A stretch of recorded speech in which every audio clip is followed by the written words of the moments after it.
Ang programang ito ay rated SPG, striktong patnubay at gabay ng magulang ang kailangan. Maaaring may masiselang tema, lengguwahe, karahasan, sexual, horror o droga na hindi angkop sa mga bata.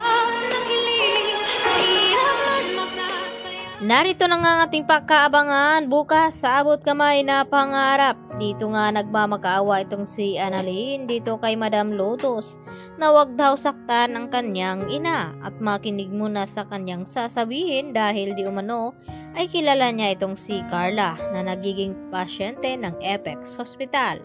At dahil nabulag-bulagan na nga ngayon itong si Madam Lotus at hindi na naniniwala dahil baka raw kagaya din itong si Annalyn sa kanyang tita Giselle na sinungaling at mangloloko.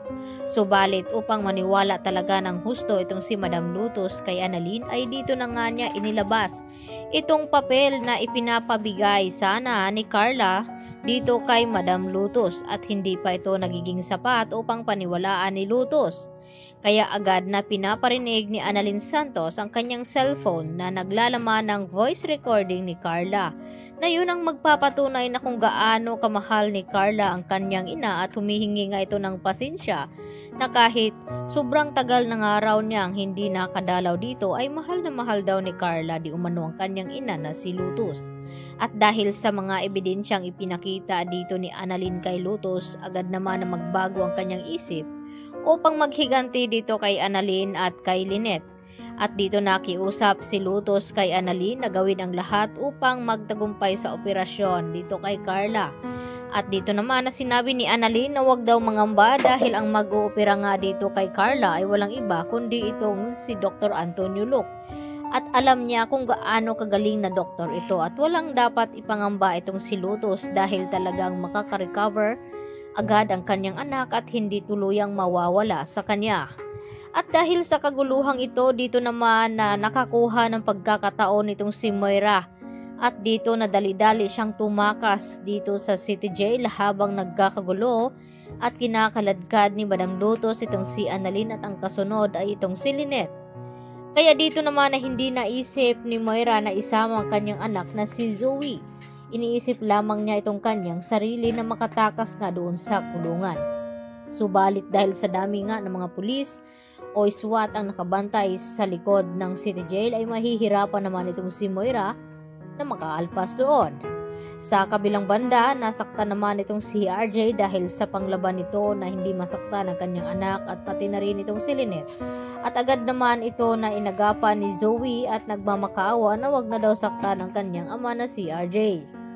Samantala dito naman sa mansyon ni Doc Carlos Benitez ay tuloy pa rin ang pagtatalo ng dalawa na si Irene at Carlos.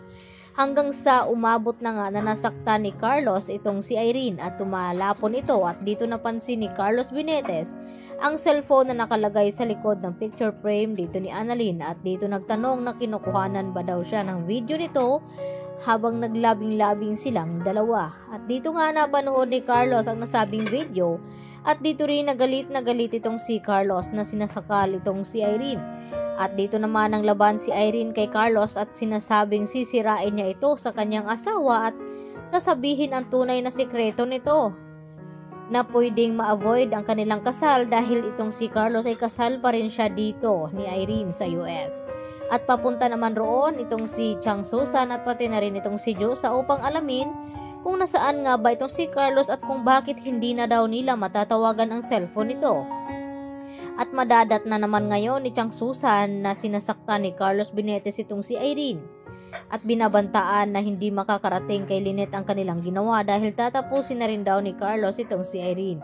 At ito ang maririnig lahat-lahat ni Chang Susan at ni Josa kung anong klaseng tao ba itong pinakasalan ni Lynette.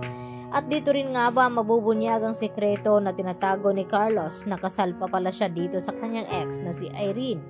At dapat nga bang malaman ito ni Lynette na nasa panganib na nga ngayon dahil sa ginagawang hostages dito ni Madam Lotus at samantalang itong kanyang asawa ay dito nagpakasarap kapiling itong si Irene. Kaya magigulat na lamang itong si Carlos sa gagawin ni Chang Susan. Yan po ang ating alamin bukas sa Abot Kamay na Pangarap.